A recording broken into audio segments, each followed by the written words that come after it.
Hola a todos. Hoy vamos a hacer un viaje fascinante para conocer a 5 figuras monumentales que, más que escribir la historia de la literatura peruana, la construyeron con sus propias manos. A ver, vamos a pensar en esto. ¿Qué hace falta para que un escritor sea considerado un gigante? Y no se trata solo de vender muchísimos libros, ¿eh? Es algo mucho más hondo. Es esa capacidad de construir, de deconstruir y, al final, de definir la identidad de una nación entera a través de las palabras. Y para arrancar, vamos a empezar con 2 pilares. 2 figuras que nos muestran 2 formas muy distintas de crear un legado. Por un lado, el que es un auténtico arquitecto de mundos narrativos, y por otro, el innovador que básicamente demolió el lenguaje para volver a inventarlo. Claro, hablamos de Mario Vargas Llosa, seguramente la figura más reconocida fuera de Perú y el último superviviente de aquel famosísimo boom latinoamericano. Ya sabes, ese fenómeno literario de los 60 y 70 que puso a los autores de la región en el mapa mundial. Es, sin duda, una referencia clave para entender la novela moderna. Su técnica es que es casi la de un ingeniero.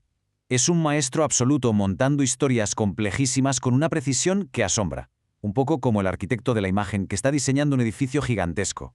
Y su gran tema, lo que recorre casi toda su obra, es el análisis del poder en todas sus formas. Y estas 3 novelas son la prueba perfecta, son los cimientos de su obra. Desde esa crítica brutal a la estructura militar en La ciudad de los perros hasta el retrato asfixiante de la dictadura en La fiesta del chivo, cada libro es un universo. Y pensemos en Conversación en la catedral, donde mezcla tiempos y voces en un mismo diálogo con esa técnica que él llamó vasos comunicantes. Pura arquitectura narrativa, vamos. Bueno, y si con Vargas Llosa hablábamos de arquitectura y de construcción, ahora pasamos a la demolición y a la reinvención del lenguaje. Y para eso tenemos que hablar de César Vallejo, un poeta con una profundidad y una influencia que, de verdad, traspasan cualquier frontera. Ojo, que la afirmación es potente, pero muchos críticos la sostienen. El poeta más grande del siglo XX, en cualquier idioma. Y es que lo que hizo Vallejo fue algo único. No es que escribiera poesía, es que retorció el lenguaje hasta que fue capaz de expresar una orfandad, un dolor existencial que increíblemente hoy sigue sonando crudo y totalmente moderno. Y en estas obras se ve perfectamente su evolución. Empezando por el modernismo lleno de dolor de los heraldos negros, pasando por la ruptura total con la sintaxis y la lógica en Trilce, y llegando a la solidaridad profunda de sus poemas humanos. Su obra es todo un viaje al corazón del sufrimiento, pero también de la esperanza. Para entender de verdad a Vallejo, hay que tener claro este concepto. El vanguardismo radical no era una simple moda artística, era una necesidad. Era la única forma de romper con todo lo anterior para poder nombrar el desamparo del ser humano moderno. Y fue eso, precisamente, lo que hizo su obra tan revolucionaria. Ahora vamos a girar un poco el foco. Si Vargas Llosa y Vallejo miraban hacia las grandes estructuras, ya sea del poder o del lenguaje, los 2 autores que vienen ahora hicieron lo contrario. Miraron hacia adentro, para intentar capturar el corazón cultural y a la gente olvidada del Perú.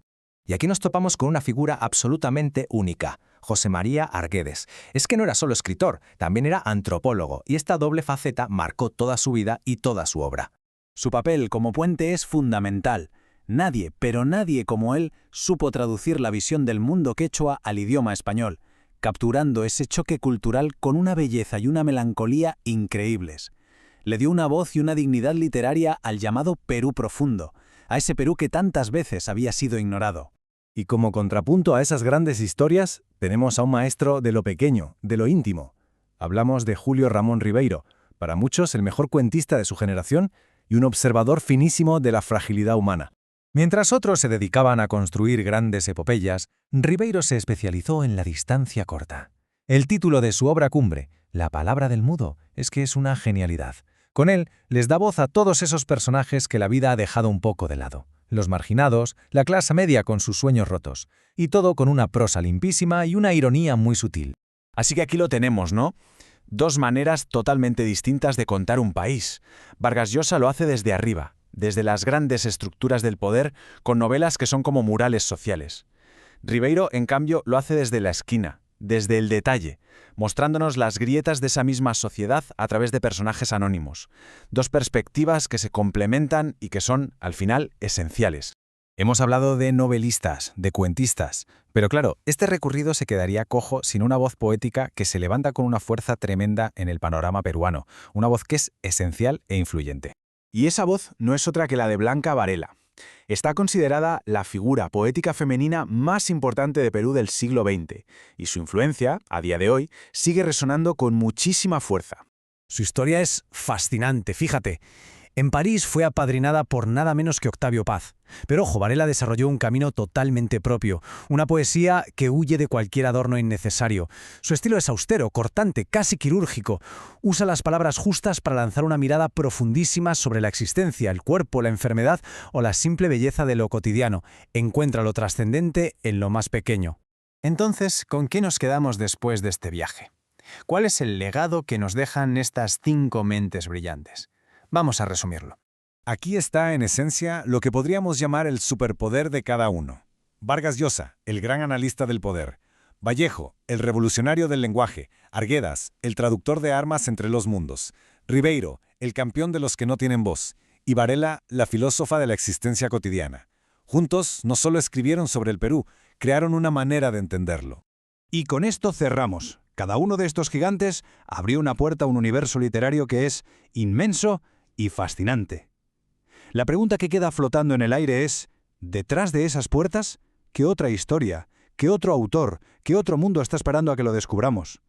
La exploración, en realidad, no ha hecho más que empezar.